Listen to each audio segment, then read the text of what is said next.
तो हेलो दोस्तों, कैसे हो आप सब। मैं धीरज और क्रांति यूट्यूब चैनल में आप सबों का बहुत बहुत स्वागत है। तो दोस्तों, मैं आज के इस वीडियो में आपको वायुमंडलीय अपवर्तन के बारे में बताने वाला हूं, जो क्लास 10th के लिए बहुत ही ज़्यादा इंपॉर्टेंट टॉपिक होने वाला है। तो दोस्तों, आप इस वीडियो को बिना स्किप किए हुए देखिएगा ताकि एक एक पॉइंट आपको समझ में आ जाए। और अगर आप मेरे इस चैनल पे नए हैं तो मेरे चैनल को सब्सक्राइब कीजिएगा और बेल आइकन को दबाना ना भूलिएगा ताकि मैं जितना भी वीडियो बनाऊं नोटिफिकेशन सबसे पहले आप तक जाए। तो चलिए दोस्तों, बिना देरी के वीडियो को स्टार्ट करते हैं और चलते हैं अपने व्हाइट बोर्ड पे। तो दोस्तों, फाइनली हम आ चुके हैं अपने व्हाइट बोर्ड पे और आज का मेरा टॉपिक क्या है, वायुमंडलीय अपवर्तन।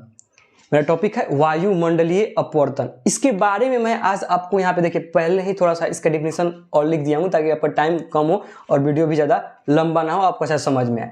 तो मैं इस परिभाषा को पहले आपको समझाऊंगा कि परिभाषा कहता क्या है, उसके बाद मैं एक एक पॉइंट को आपको बताने वाला हूँ कि इसमें क्या क्या होता है वायुमंडलीय अपवर्तन में, है ना। तो देखिए दोस्तों, इसमें वायुमंडलीय अपवर्तन के बारे में आप ये बात जानते हैं अपवर्तन क्या होता है, क्योंकि अपवर्तन का वीडियो मैंने ऑलरेडी चढ़ा दिया है। तो आप जाकर अपवर्तन का वीडियो देखिएगा तो आप और अच्छा समझ में आएगा उसमें क्या क्या होता है, एक एक पॉइंट उसमें बताऊं। तो यहाँ पे भी देखिए कि वायुमंडलीय अपवर्तन क्या होता है ना। तो ये लिखा हूं कि हमारे वायुमंडल में वायु की विभिन्न परतें होती हैं।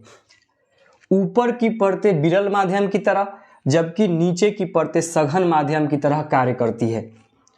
इसीलिए जब प्रकाश की किरण वायुमंडल में प्रवेश करती है तो वायुमंडल प्रवेश करती है तो यह प्रकाश की किरण लगातार थोड़ी थोड़ी मुड़ती रहती हैं, है ना। इसी को हम वायुमंडलीय अपवर्तन कहते हैं।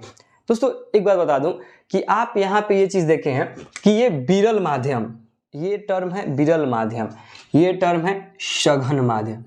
इसके बारे में आप तो अच्छा से जानते होंगे। आई होप कि आपको पता होगा कि सघन और विरल होता क्या है, क्योंकि मैंने इसके पहले वाला जो ये अपवर्तन था उसमें ही सघन और विरल की बात किया है कि सघन माध्यम और विरल माध्यम क्या होता है। तो यहाँ पे है कि जब प्रकाश की किरण यानी ऊपर की परतें, यानी हमेशा, अब देखिए जो वायुमंडल में ऊपर की जो परत होती है वो विरल होती है और विरल हमेशा निर्वात में होता है। किसमें होता है? विरल हमेशा निर्वात में होता है, तो विरल माध्यम की तरह, जबकि नीचे की परतें सघन माध्यम की तरह कार्य करती है।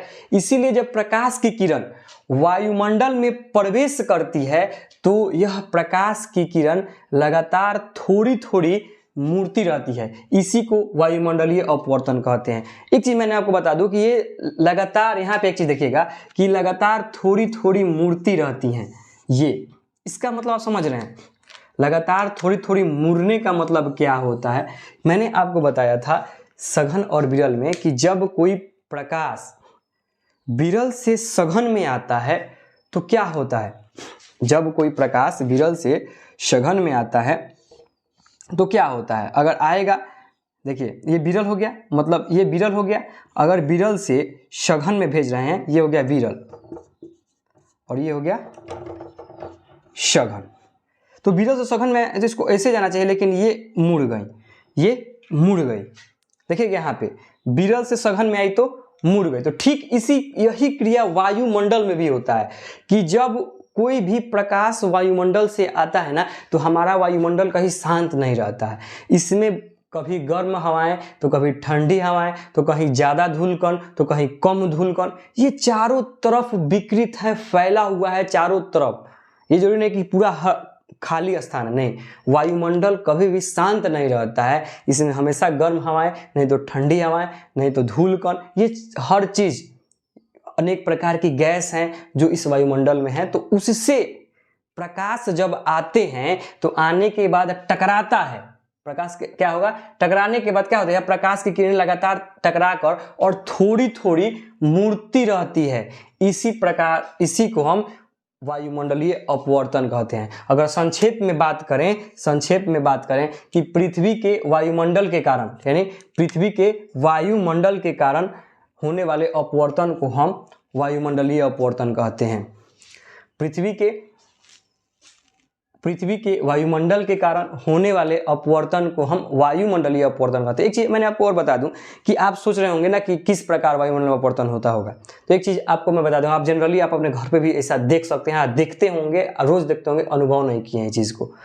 जब आप कहीं आग को जलाते हैं तो उससे जो ज्वाला लौ निकलती है, उससे जो पीले कलर का लौ होती है, उस लौ से आप आगे की तरफ वस्तु को देखिएगा, वह वस्तु कोई भी हो, वो लौ से जब आप वस्तु को देखिएगा ना तो वो हिलता हुआ दिखाई देगा आपको।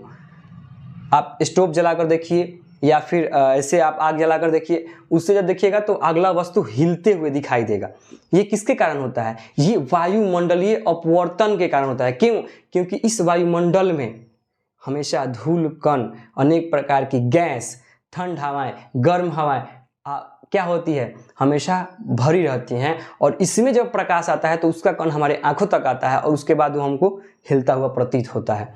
ठीक ना? तो ये होता है वायुमंडलीय अपवर्तन के चलते। ठीक है, तो क्या हुआ, संक्षेप में क्या बोलिएगा? संक्षेप में बोलिएगा कि पृथ्वी के वायुमंडल के कारण होने वाले अपवर्तन को क्या कहते हैं? वायुमंडलीय अपवर्तन कहते हैं। फिर से एक बार इसको समझना है कि हमारे वायुमंडल में वायु की विभिन्न परतें होती हैं। अब देखिए, विभिन्न परतों की बात की तो कौन कौन सी ये वायुमंडल यानी हमारे परत होती है? यहाँ पे देखिए ये लिखे हैं कि वायुमंडल में विभिन्न वायु की विभिन्न परतें होती हैं, जिसमें ऊपर की नीचे, ऊपर हमेशा विरल माध्यम, जबकि नीचे हमेशा सघन माध्यम। विरल हमेशा पता है ना, ऊपर निर्वात है, खुला है तो विरल होगा, और नीचे घना है, घना है। अब धरती पर, यहाँ पृथ्वी देखिए, पृथ्वी पर लिखे हैं सघन, और वायुमंडल हमेशा विरल, ये विरल और यहाँ पे ये सघन। देखिए ये हमारा पृथ्वी, हमें ये वायुमंडल कितना परत से बना हुआ है, देख रहे हैं? इसमें आप कहा जाएगा वायुमंडल, आयन मंडल, मध्य मंडल, समताप मंडल, क्षोभ मंडल, और यह पृथ्वी। देख रहे हैं? 1 2 3 4 5 6 अभी पीछे दिखाए हैं। तो यहाँ पे आपको जो हमारा वायुमंडल होता है वो होता है विरल, वो होता है विरल माध्यम, और जो हमारा पृथ्वी होता है वो होता है सघन माध्यम। इसीलिए जब हम किसी भी वस्तु को या फिर किसी भी क्रिया को देखते हैं ऊपर की तरफ तो हमें अलग प्रकार की वो दृश्य देखने को मिलता है। ठीक है, तो क्या बोलिएगा कि विरल माध्यम की तरह, जबकि नीचे की सघन माध्यम की तरह कार्य करते हैं। इसीलिए जब प्रकाश की किरण वायुमंडल में प्रवेश करती है, जब प्रकाश की किरण वायुमंडल में प्रवेश करती है तो यह प्रकाश की किरण लगातार थोड़ी थोड़ी मुड़ती है। काहे मुड़ती है बता दिए आपको कि क्यों मुड़ेगी, क्योंकि ये वायुमंडल कभी शांत नहीं रहता है। जब धूल कण पे पड़ेगा, जब धूल कण पे पड़ेगा, अनेक से धूल कण है तो उससे टकराएगा, टकराने के बाद क्या होगा, वो जब आते वक्त नीचे की तरफ आते वक्त तो विरल था, लेकिन नीचे की तरफ आते वक्त सघन में हो जाएगा। सघन में आएगा तो मुड़ेगा, अब मुड़ेगा तो अपना दिशा परिवर्तन करेगा, यानी थोड़ी थोड़ी मूर्ति रहती है, हमेशा थोड़ी थोड़ी मूर्ति रहती है, जिसे हम वायुमंडल अपवर्तन कहते हैं। ठीक है, अब इसी वायुमंडल अपवर्तन में कुछ उदाहरण आता है। यहाँ पे उदाहरण देखिएगा आप मेरी, यहाँ पे उदाहरण देखिए। एक उदाहरण होता है तारों का टिमटिमाना, दूसरा उदाहरण है अग्रिम सूर्योदय, तीसरा उदाहरण है निलंबित सूर्योदय, और चौथा उदाहरण है गर्म हवा का ऊपर उठना, गर्म हवा का ऊपर उठना। ये क्यों होता है?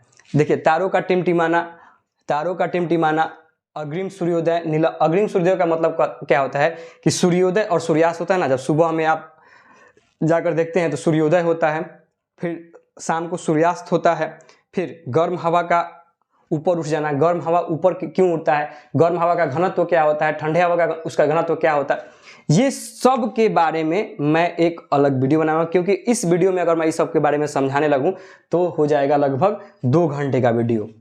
ठीक है, तो इस पे अगला टॉपिक मेरा आएगा, अगला यही वीडियो आएगा, क्योंकि इसके बाद वाला वीडियो मेरा यही आने वाला है कि तारों का टिमटिमाना, अग्रिम सूर्योदय, निलंबित सूर्योदय और गर्म हवा का ऊपर उठना। क्यों, क्या कारण है, ये टोटल को मैं अगला वीडियो में बताऊंगा। आज का मेरा यही कंसेप्ट था कि आपको वायुमंडलीय अपवर्तन को समझने, कि वायुमंडलीय अपवर्तन होता क्या है। तो फिर से एक बार जाते जाते मैं ये बोलूंगा कि हमारे वायुमंडल में वायु के विभिन्न परतें होती हैं। ऊपर की परतें विरल माध्यम की तरह, जबकि नीचे की परतें सघन माध्यम की तरह कार्य करती है। इसीलिए जब प्रकाश की किरण वायुमंडल में प्रवेश करती है तो यह प्रकाश की किरण लगातार थोड़ी थोड़ी मुड़ती रहती है।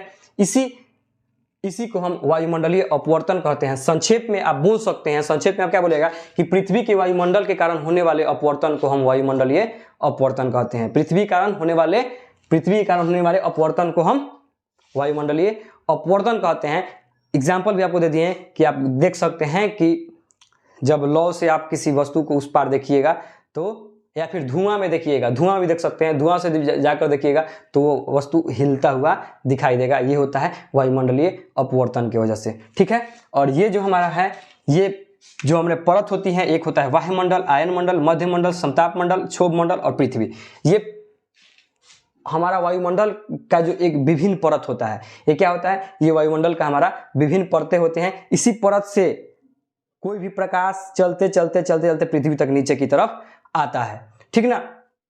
ऊपर हमेशा वायुमंडल कौन सा माध्यम रहता है, वायुमंडल में हमेशा विरल माध्यम और पृथ्वी पर हमेशा सघन माध्यम होता है। क्यों? क्योंकि यहाँ पे विरल से जब सघन में आता है तो अभिलंब की ओर मुड़ जाता है, लेकिन सघन से विरल में जाएगा तो अभिलंब से दूर हट जाएगा। इस सघन माध्यम विरल माध्यम का ज़्यादा दिक्कत होगा तो आप जाकर देख लीजिएगा प्रकाश का अपवर्तन, जो रिफ्लेक्शन ऑफ लाइट बनाए हैं, उसमें आप जाकर देख लीजिएगा वीडियो को, तो विरल सघन का कंसेप्ट क्लियर हो जाएगा आपका।